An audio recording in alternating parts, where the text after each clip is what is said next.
Hey everyone, welcome and welcome back to my vlogs. তো এইটা হচ্ছে আমাদের এই পিজির লাস্ট ব্লগ বিকজ আমরা দুদিনের মধ্যে এই মাসেই এই পিজিতে আছি এপ্রিলে। নেক্সট মান্থ থেকে আমরা নতুন পিজিতে শিফট করছি, তো ওর জন্যই সব গোছগাছ চলছিল। তো আমরা হালকা পাতলা গোছগাছ অলরেডি শুরু করে দিয়েছিলাম।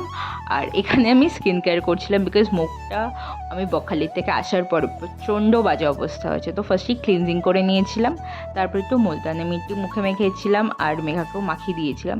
তো ওর মুখে মাখিয়ে দেওয়ার পরও ঘুমিয়ে গিয়েছিলো, তার জন্য ওর আর কোনো ক্লিপ নিইনি। তারপরে ফেশিয়াল রেজার ইউজ করলাম বিকজ মুখে প্রচুর আনওয়ান্টেড হেয়ার উঠেছিলো। আর তারপর একটু স্কিন কেয়ার বলতে যেদিনকে মুখে ফেশিয়াল রেজার ইউজ করি সেদিনকে তো আর কোনোরকম কোনো সিরাম ইউজ করা যায় না, তো জাস্ট টোনার আর ময়শ্চারাইজারটাকে দিয়ে আমি মুখটা ছেড়ে দিয়েছিলাম।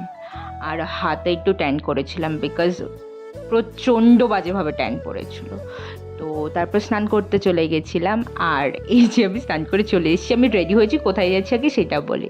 তো অ্যাকচুয়ালি ব্যাপারটা হয়েছে আমাদের এইটা যেদিনকের ব্লগ 27 এপ্রিল, তার আগের মানে 26শে এপ্রিল আমাদের পিজিতে, এখন যে পিজিতে আছি এই পিজির হচ্ছে রান্নাঘরে আমাদের প্রেশার কুকারটা ব্লাস্ট করেছে। ডাল বসিয়েছিল আর ওটা ব্লাস্ট করেছে। তো প্রচণ্ড ভয়েতে ছিলাম। তো সাহিলের মা বলেছিল যে তারপরের দিন ওদের বাড়িতেই খেতে দুপুরবেলাটা। তো ফার্স্টে বলেছিল বিরিয়ানি করবে, তো আমি বারণ করেছিলাম, তো মাংসই করেছিল।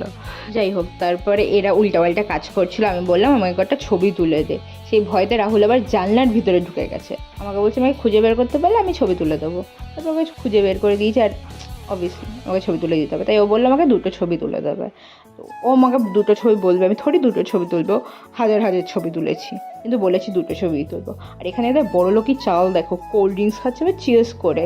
তারপর আবার আমি বাঙালি বলে আমাকে একটু চা করে দিল সাহিল। চা ঠা খেয়ে ও বাথরুমে ঢুকেছে, তাই ওর লাইট অফ করে দিয়েছি বাথরুমে।